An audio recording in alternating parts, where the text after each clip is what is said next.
آج ماہ سفر کی دوسری جمعرات کے دن یہ 3 کام ضرور کر لینا، آپ کی ہر دعا قبول ہوگی۔ وہ جو ساری عمر نہ مل سکا وہ آج مل جائے گا۔ یقین نہیں آتا تو بے شک آزما لو۔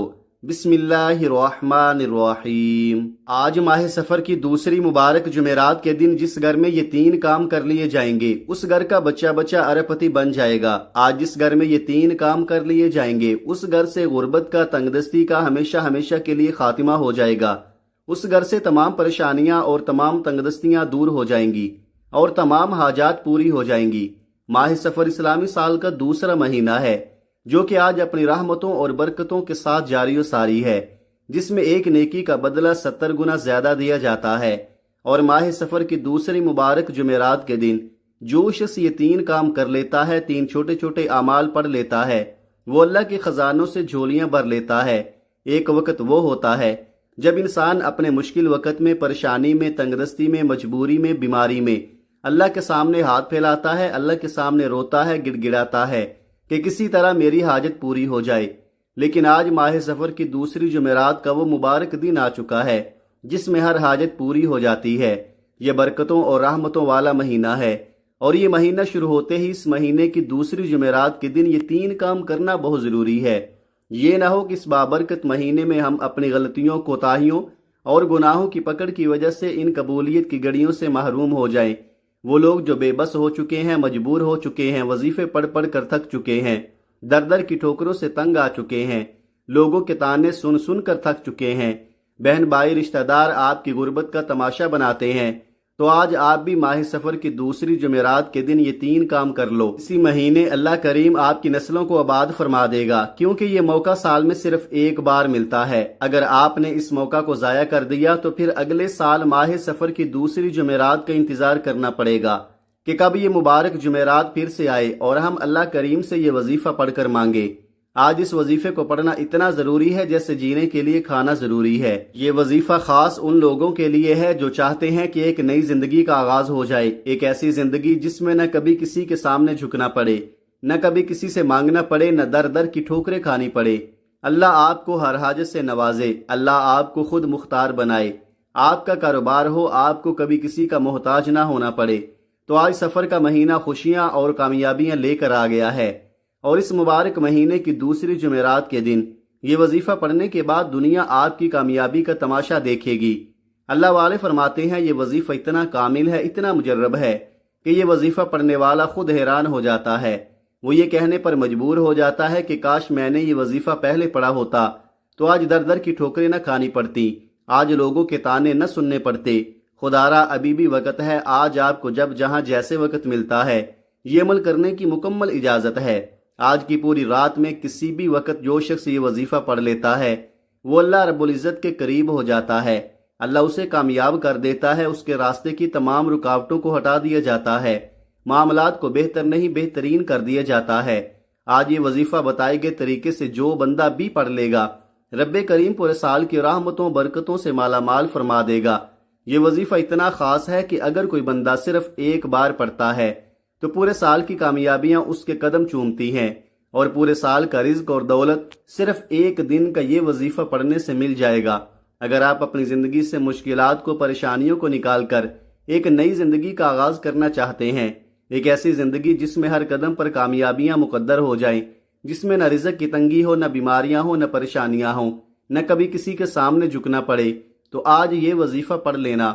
اگر میرا بس چلتا میں آپ میں سے ہر ایک کو بازو سے پکڑ کر مصلے پر بٹھاتا اور کہتا کہ آج ماہ سفر کی دوسری جمعرات کا دن ہے، برکت والا دن ہے، عظمت والی، قبولیت والی گھڑیاں ہیں، خدارا یہ موقع ہاتھ سے جانے مت دینا۔ اگر آج آپ نے اس موقع کو لاپرواہی میں گزار دیا، دنیا کے کاموں میں مصروف رہ کر گزار دیا، تو پورے سال کا پچھتاوا مقدر ہو جائے گا۔ اور اگر چند منٹ نکال کر آپ نے یہ وظیفہ پڑھ لیا تو رب کریم پورے سال کے نصیب کو چمکا دے گا، پورے سال کی خوشیاں آپ کی جھولی میں ڈال دے گا۔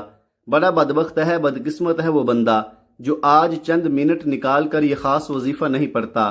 آپ کو جو بھی کام ہے، آپ جو بھی کرنا چاہتے ہیں، آپ اپنی مرضی سے کر سکتے ہیں، لیکن آج کا یہ جو وظیفہ میں آپ کو بتانے جا رہا ہوں، چند منٹ نکال کر آپ نے یہ وظیفہ لازمی پڑھنا ہے، اور یہ آج کا مجرب اور مستند عمل ہے۔ یہ آج کا ایک ایسا نایاب عمل ہے کہ ہر کوئی سینے کا راز نہیں بتاتا۔ آج نصیب اور تقدیر لکھوانے کی جمعرات ہے، یہ وقت ہاتھوں سے نکل گیا تو پورے سال کا پچھتاوا مقدر ہو جائے گا۔ آج جس کو جب جہاں جیسے وقت ملتا ہے چند منٹ نکال کر یہ وظیفہ پڑھ لیں، پتہ نہیں پھر اگلے سال یہ موقع ملے یا نہ ملے۔ اللہ پاک نے آج قبولیت کی گھڑیاں ہمیں عطا فرمائی ہیں۔ آپ نے آج بتائے گئے طریقے ترتیب سے یہ وظیفہ پڑھنا ہے۔ ایک ایک نقطہ ایک ایک بات سمجھانے کی پوری کوشش کروں گا۔ اس کی وجہ یہ ہے کہ آج ماہ سفر کی دوسری مبارک جمعرات کا دن ہے۔ آج تقدیر لکھوانے کا وقت ہے۔ اگر آپ نے سفر کے مہینے کی شروعات میں ہی سفر کی دوسری ہی جمعرات اچھے اعمال کیے، اللہ رب العزت کو راضی کیا، تو پورا مہینہ ہی اچھا گزرے گا، بلکہ پورا سال ہی اچھا گزرے گا۔ یہ جمعرات اتنی قبولیت والی ہے کہ آج یہ وظیفہ پڑھنے والا پورے سال کی خوشیاں سمیٹ لیتا ہے۔ آپ دنیا جہاں کی کسی بھی کونے سے تعلق رکھتے ہیں، آپ چاہے پاکستان سے ہیں، آپ انڈیا سے ہیں، آپ سعودی عرب سے ہیں، آپ بنگلہ دیش سے ہیں، نیپال، مسقط، عمان، جاپان، دنیا کے کسی بھی کونے سے آپ کا تعلق ہے، جب آپ کے ملک میں ماہ سفر کی دوسری جمعرات کا دن آ جائے تو آپ نے دنیا جہان کے تمام کام چھوڑ کر اس وظیفے کو لازمی پڑھنا ہے۔ آپ نے اس وظیفے کو کسی صورت نہیں چھوڑنا، نہ وقت کی کوئی پابندی ہے، نہ جگہ کی کوئی قید ہے۔ آپ دکان پر ہیں، دکان میں پڑھ لیں، دفتر میں ہیں، دفتر میں پڑھ لیں، کاروبار میں ہیں، سفر میں ہیں، چلتے پھرتے بھی پڑھ سکتے ہیں، لیکن ماہ سفر کی دوسری جمعرات کا یہ وظیفہ کسی صورت مت چھوڑیے گا۔ تو آئیے ناظرین، اب جان لیتے ہیں کہ آپ نے یہ وظیفہ پڑھنا کس طریقے سے ہے۔ وظیفے کو ذرا دھیان سے ملاحظہ فرما لیں، لیکن اس سے پہلے آپ سے گزارش ہے کہ اگر آپ اس چینل پر نئے ہیں اور آپ نے ابھی تک اس چینل کو سبسکرائب نہیں کیا تو خدا را اس چینل کو ابھی سبسکرائب کر لیں، کیونکہ ایسے بہت سے وظائف، بہت سے اعمال آپ کے حوالے ڈیلی بیسز پر کرتا رہوں گا۔ اب عمل کیا ہے؟ آج ماہ سفر کی دوسری قبولیت والی جمعرات کا پورا دن، پوری رات آپ کے پاس موجود ہے۔ آپ کو جب جہاں جیسے وقت مل جائے، آپ نے باوضو مصلی پر بیٹھ کر یا چلتے پھرتے سب سے پہلے نبی کریم صلی اللہ علیہ وآلہ وسلم کی ذات مبارکہ پر 3 بار درود پاک پڑھنا ہے۔ درود پاک آپ کوئی سا بھی پڑھ سکتے ہیں۔ آپ مختصر سا درود صلی اللہ علیہ وآلہ وسلم پڑھ لیں، یا صلی اللہ علی محمد پڑھ لیں، یا درود ابراہیمی پڑھ لیں۔ بہتر ہے کہ آپ نماز والا درود ابراہیمی پڑھ لیں جو ہم نماز کے اندر پڑھتے ہیں، کیونکہ درود ابراہیمی کی فضیلت و برکت سب سے زیادہ ہے۔ درود پاک کو آپ نے اچھے طریقے سے پڑھنا ہے۔ نبی پاک صلی اللہ علیہ وآلہ وسلم کے پاک فرمان کا مفہوم ہے کہ جو شخص مجھ پر 1 مرتبہ درود بھیجتا ہے، اللہ تعالیٰ اس پر 10 رحمتیں نازل فرماتا ہے، اس کے 10 گناہ مٹا دیتا ہے اور اس کے 10 درجات بلند کر دیتا ہے۔ اس کے علاوہ درود شریف کثرت سے پڑھا جائے تو پریشانیوں سے نجات ملتی ہے۔ درود ابراہیمی 1 بار ثواب کی نیت سے میرے ساتھ بھی پڑھ لیں۔ اللہم صلی علی محمد وعلی آل محمد کما صلیت علی ابراہیم وعلی آل ابراہیم انک حمید مجید۔ اللہم بارک علی محمد وعلی آل محمد کما بارکت علی ابراہیم وعلی آل ابراہیم انک حمید مجید۔ 3 بار درود پاک پڑھتے ساتھ ہی فوری طور پر آپ نے سب سے پہلے اپنے خاص مقصد کی نیت کرنی ہے۔ ہر بندے کا مقصد الگ ہوتا ہے، ہر بندے کی حاجت الگ ہوتی ہے۔ کوئی رزق کے لیے پریشان ہے، کسی کو روزگار نہیں مل رہا، وہ روزگار کے لیے پریشان ہے۔ کوئی تنگ دست ہے، تنگ دستی میں گھرا ہوا ہے۔ کوئی مقروض ہے، قرضوں میں گھرا ہوا ہے۔ کوئی بے اولاد ہے، صاحب اولاد ہونا چاہتا ہے۔ کسی کا کاروبار چلتے چلتے رک گیا ہے۔ آج اگر آپ کا کوئی بھی مقصد ہے، کوئی بھی حاجت ہے، اس خاص عمل، اس خاص وظیفے کو پڑھو، بہترین رزق کے اسباب پیدا ہو جائیں گے۔ اپنے خاص مقصد کی نیت کرتے ساتھ ہی فوری طور پر آپ نے 1 بار اعوذ باللہ من الشیطان الرجیم بسم اللہ الرحمن الرحیم پڑھ کر وظیفے کا آغاز کرنا ہے۔ یاد رکھیے گا، تعوذ اور تسمیہ پڑھنے سے تمام شیطانی اثرات ختم ہو جاتے ہیں، اور جس کام کے شروع میں تعوذ اور تسمیہ پڑھ لیا جاتا ہے اس میں خیر ہوتی ہے، اس میں برکت ہوتی ہے، اس میں سلامتی ہوتی ہے۔ جب آپ نے اپنے مقصد کی نیت کر لی، تعوذ اور تسمیہ پڑھ لیا، تو اب ماہ سفر کی دوسری جمعرات کے دن پہلے نمبر پر جو کام آپ نے کرنا ہے، جو وظیفہ آپ نے پڑھنا ہے، وہ وظیفہ استغفار کا وظیفہ ہے۔ آج آپ نے سب سے پہلے رب کریم کے سامنے ہاتھ اٹھا کر ندامت کے ساتھ، شرمندگی کے ساتھ اپنے تمام صغیرہ اور کبیرہ گناہوں کی معافی مانگنی ہے، کیونکہ جب تک آپ رب کے حضور توبہ نہیں کریں گے تو عمل کا کوئی فائدہ نہیں ہوگا۔ کیونکہ بعض اوقات ایسا ہوتا ہے کہ ہم تسبیحات تو پڑھ لیتے ہیں، بڑے بڑے وظائف تو پڑھ لیتے ہیں، لیکن اپنے گناہوں کی توبہ نہیں کرتے، جس کی وجہ سے وظائف ضائع ہو جاتے ہیں۔ ہم انسان ہیں، جانے انجانے میں کوئی نہ کوئی ہم سے ایسے گناہ ضرور ہو جاتے ہیں جس کی وجہ سے ہم اللہ کی پکڑ میں آ جاتے ہیں۔ اس پرفتن دور میں کوشش کیا کریں کہ آپ روزانہ استغفار پڑھیں۔ جتنا زیادہ آپ استغفار پڑھیں گے آپ اللہ پاک کے اتنے ہی زیادہ قریب ہوتے چلے جائیں گے۔ آپ روزانہ استغفار کرتے رہا کریں، وہ رب بڑا رحمان ہے، بڑا کریم ہے، وہ آپ کے تمام گناہوں کو بخش دے گا۔ استغفار آپ نے کیسے پڑھنا ہے، کتنی بار پڑھنا ہے اور کون سا پڑھنا ہے، توجہ کیجئے گا۔ استغفر اللہ ربی من کل ذنب و اتوب الیہ، ایک بار ہو گیا۔ استغفر اللہ ربی من کل ذنب و اتوب الیہ، دو بار ہو گیا۔ استغفر اللہ ربی من کل ذنب و اتوب الیہ، تین بار ہو گیا۔ اس طرح سے آپ ہاتھوں کی انگلیوں پر پڑھ لیں، آپ تسبیح کے دانوں پر پڑھ لیں۔ آپ نے 313 بار پڑھنا ہے۔ جو بندہ سچے دل سے اپنے گناہوں کی توبہ کر لیتا ہے اللہ اس کے گناہوں کو معاف فرما دیتا ہے، پھر وہ ایسے ہو جاتا ہے جیسے ماں کے پیٹ سے ابھی پیدا ہوا ہو۔ پھر اللہ اس کے مال میں، جان میں، عزت آبرو میں برکتیں، وسعتیں عطا فرماتا ہے۔ پھر اسے اللہ سے مانگنا نہیں پڑتا، بن مانگے ہر شے مل جاتی ہے۔ جب پہلے نمبر پر آپ استغفر اللہ ربی من کل ذنب و اتوب الیہ کو 313 بار پڑھ لیں تو اس کے بعد دوسرے نمبر پر آپ نے کون سا کام کرنا ہے، کون سا وظیفہ پڑھنا ہے۔ یہ وظیفہ بھی ایک خاص اسم اعظم ہے جو رب کریم کی ایک ایسی صفت ہے کہ جس کو پڑھتے ساتھ ہی بند راستے کھل جاتے ہیں، بگڑے کام سنور جاتے ہیں، مشکلات ہٹ جاتی ہیں، پریشانیاں دور ہو جاتی ہیں، بندشیں ٹوٹ جاتی ہیں۔ آپ نے یا مسبب الاسباب کو پڑھنا ہے۔ یا مسبب الاسباب کا مطلب کیا ہے؟ غیب سے اسباب بنانے والی ذات، غیب سے راستے بنانے والی ذات، غیب سے مدد بھیجنے والی ذات۔ اگر تو آپ غیبی فرشتوں کی مدد چاہتے ہو تو آپ نے دوسرے نمبر پر یا مسبب الاسباب کو پڑھنا ہے۔ جب کوئی بندہ یا مسبب الاسباب پڑھتا ہے تو رب کی ذات اپنے نام یا مسبب الاسباب کے طفیل اتنے راستے بناتی ہے کہ بگڑے کام سنور جاتے ہیں۔ پھر آپ جس طرف قدم بڑھاتے ہیں کامیابیاں مقدر ہو جاتی ہیں۔ آپ جس چیز میں ہاتھ ڈالتے ہیں وہ سونا ہو جاتی ہے۔ وہ جو ساری عمر نہ مل سکا آج یا مسبب الاسباب پڑھتے ہی مل جائے گا۔ آج تک تو آپ نے صرف سنا ہوگا کہ رب کی ذات جب دینے پر آتی ہے تو چھپڑ پھاڑ کر دیتی ہے۔ اگر آپ کو کسی مقصد میں کامیابی نہیں مل رہی تو آپ اپنی تمام مشکلات پریشانیوں سے نکلنے کے لیے یا مسبب الاسباب کو پڑھ کر دیکھیں۔ آپ نے یا مسبب الاسباب کو کیسے پڑھنا ہے اور کتنی بار پڑھنا ہے، توجہ کیجئے گا۔ یا مسبب الاسباب ایک بار ہو گیا، یا مسبب الاسباب دو بار ہو گیا، یا مسبب الاسباب 3 بار ہو گیا۔ اس طرح سے آپ یا مسبب الاسباب کو اپنے ہاتھوں کی انگلیوں پر پڑھ لیں یا تسبیح کے دانوں پر پڑھ لیں۔ آپ نے صرف 11 بار پڑھنا ہے۔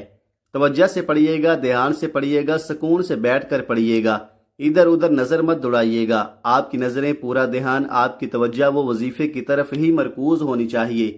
جب آپ دوسرے نمبر پر 11 بار یا مسبب الاسباب پڑھ لیں تو اس کے بعد فوری طور پر تیسرے نمبر پر جو کام آپ نے کرنا ہے، جو وظیفہ آپ نے پڑھنا ہے، وہ وظیفہ ایک قرآنی سورت کا وظیفہ ہے، اور وہ قرآنی سورت سورہ کوثر ہے۔ سورہ کوثر اللہ پاک کی لاڈلی اور بہت ہی پیاری سورہ مبارکہ ہے۔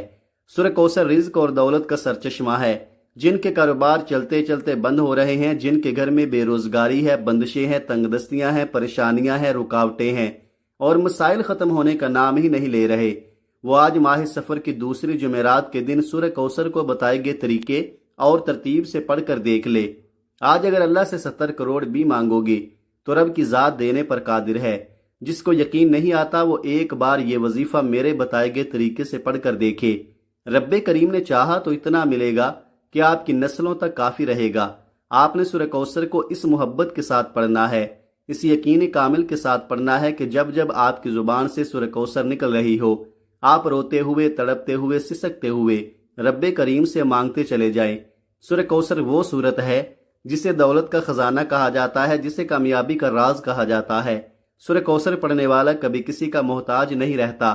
یہ ہے تو قرآن پاک کی سب سے چھوٹی سورت، لیکن اس کے کمالات بہت زیادہ ہیں۔ ثواب کی نیت سے سورہ کوثر کی تلاوت سماعت فرما لیں۔ اعوذ باللہ من الشیطان الرجیم، بسم اللہ الرحمن الرحیم۔ انا اعطیناک الکوثر فصل لربک وانحر ان شانئک هو الابتر۔ آپ نے سورہ کوثر کو صرف 7 بار پڑھنا ہے، اور صرف 7 بار سورہ کوثر پڑھنے سے فرشتے آسمان سے زمین پر رحمتیں، برکتیں لے کر آ جائیں گے۔ اگر کوئی بندہ کہتا ہے کہ میری دعائیں قبول نہیں ہوتی، میری حاجات پوری نہیں ہوتی، مجھے وظیفوں کا فائدہ نہیں ہوتا تو آج صرف 7 بار سورہ کوثر کو پڑھ کر دیکھ لو، اس خاص وظیفے کو 1 بار پڑھ کر دیکھ لو اور پھر مجھے بتانا فائدہ ملا یا نہیں ملا۔ اگر آپ ان خاص اعمال کو پڑھتے وقت اپنی کوئی خاص 7 حاجات کو لے کر بیٹھو گے تو اللہ رب العزت آپ کی 7 کی 7 ناممکن حاجات کو ممکن بنانے پر قادر ہے۔ پہلے نمبر پر آپ نے 313 بار استغفر اللہ ربی من کل ذنب واتوب الیہ کو پڑھنا ہے۔ دوسرے نمبر پر آپ نے 11 بار یا مسبب الاسباب کو پڑھنا ہے۔ تیسرے نمبر پر آپ نے 7 بار سورہ کوثر پڑھنی ہے۔ جب آپ یہ 3 کام کر لیں، یہ تینوں اعمال بتائے گئے طریقے اور ترتیب سے پڑھ لیں، تو فوری طور پر آپ نے 3 بار درود پاک لازمی پڑھنا ہے جو آپ نے عمل کے شروع میں پڑھا تھا۔ اب آپ کا عمل مکمل ہو گیا۔ اب آپ نے آخر میں جو دعا مانگنی ہے وہ دعا صحیح طریقے سے مانگنی ہے۔ آپ دعا مانگنے کے اندر جلد بازی کر جاتے ہیں، جلد بازی کرنے کا نقصان ہمیں ہی ملتا ہے۔ کوشش کریں کہ جلد بازی نہ کریں اور دعا کا جو طریقہ میں بتانے لگا ہوں اسی طریقے سے دعا کریں۔ آپ نے دعا اس طریقے سے کرنی ہے کہ اے میرے مولا، میرے ان تمام گناہوں کو معاف فرما دے جو میری دعاؤں کی قبولیت کے درمیان آ جاتے ہیں۔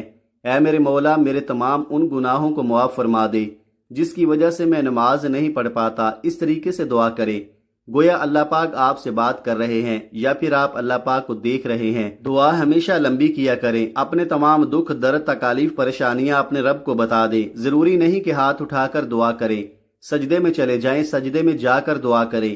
دیکھیں کتنی جلدی آپ کا کام بنتا ہے۔ وہ رب تو دینے کو تیار بیٹھا ہے۔ وہ رب تو چاہتا ہے کہ اے انسان میرے گھر آ، میرے گھر میں آ کر عبادت کر اور توبہ استغفار کر، پھر تو جو مانگے گا تجھے دوں گا، لیکن شرط یہ ہے کہ میرے پاس آنا پڑے گا، مجھے منانا پڑے گا، پھر تو جو مانگے گا میں تجھے عطا کروں گا۔ دعا ہے کہ رب کعبہ میرا سنانا اور آپ کا سننا اپنی پاک اور بلند بارگاہ میں قبول و منظور فرمائے، جو مانگا مقدر فرمائے، جو نہیں مانگ سکے بن مانگے عطا فرمائے، آمین۔ ناظرین، اپنے رزق میں برکت، وسعت اور کشادگی کے لیے اللہ تعالیٰ کے 99 ناموں میں سے کوئی ایک نام کمنٹ میں ضرور لکھیں۔ جزاک اللہ خیرہ۔ اللہ تعالیٰ ہم سب کا حامی و ناصر ہو، آمین۔ اپنا بہت سارا خیال رکھیے گا، ہمیشہ ہنستے رہیں، مسکراتے رہیں، اور مجھے بھی اپنی نیک دعاؤں اور نیک تمناؤں میں لازمی یاد رکھیے گا۔ ملتے ہیں کسی اگلی ویڈیو میں ایک نئے وظیفے کے ساتھ، تب تک کے لیے اللہ حافظ۔ السلام علیکم ورحمۃ اللہ وبرکاتہ۔